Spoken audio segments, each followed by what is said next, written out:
Intubation is strongly recommended if the heart rate remains less than 100 and not increasing after effective PPV. It's strongly recommended before starting chest compression. If intubation is not successful or feasible and the baby is more than 2 kilo, LMA can be used. As I said, more than 1.5 kilo is an option as well. For direct tracheal suction, if trachea is obstructed by thick secretions like meconium, we also need to intubate if we need surfactant administration in a premature baby with RDS, or immediate stabilization of a baby with suspected diaphragmatic hernia. So this is one indication where you avoid PPV with the mask. You intubate the baby directly before you give any breaths if possible to avoid the gaseous distension of the intestine, which may compromise your initial management. If PPV is prolonged, endotracheal tube may be considered to improve the efficacy. So it's not a must at this stage, but if you have persistent need, it will make it easier and more effective. And also once you shift to the NICU, you can assess the blood gas and maybe extubate electively. So a person with intubation skills should be in the hospital and available to be called for immediate assistance if needed. If the need for intubation is anticipated, the person should be present in the delivery room at the time of birth.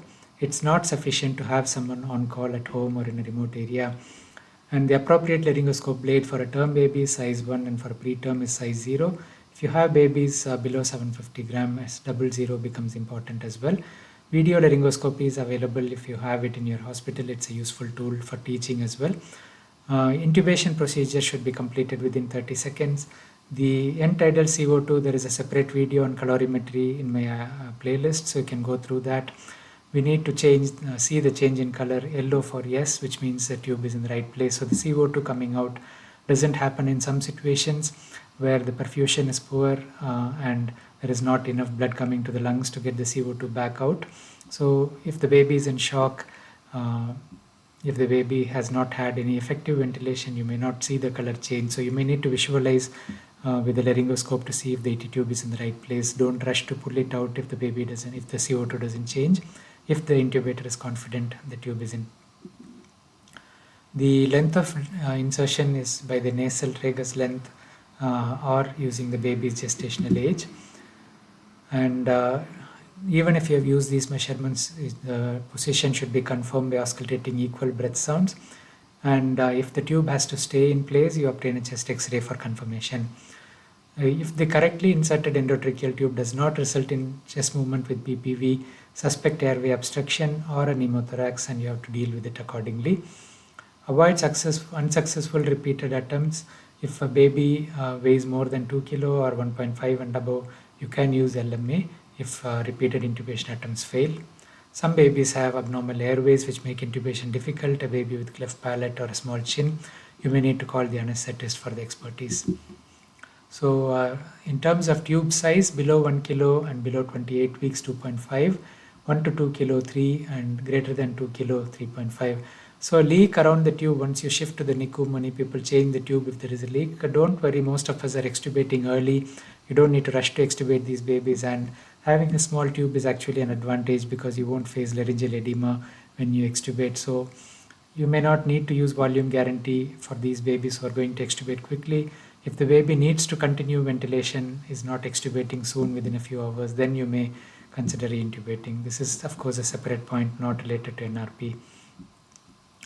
The suction catheter size 2.5 will allow 5 or 6, and 3 will allow 6 or 8, and 3.58 French is preferred, and these are the equipment needed for intubation which we discussed earlier.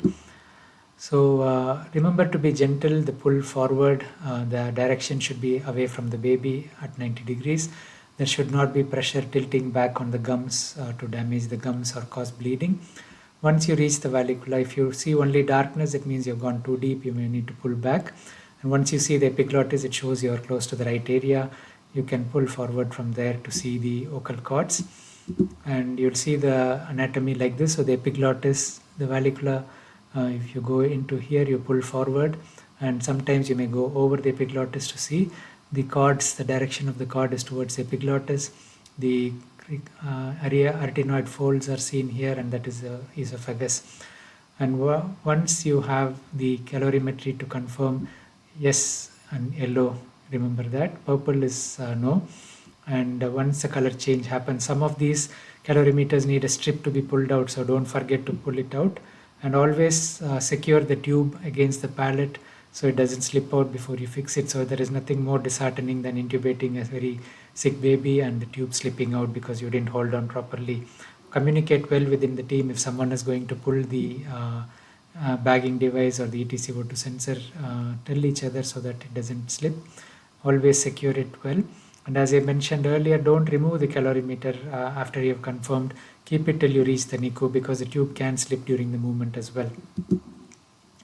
This is a chart for the depth of insertion. In addition to the nose to tragus length +1, you can use this.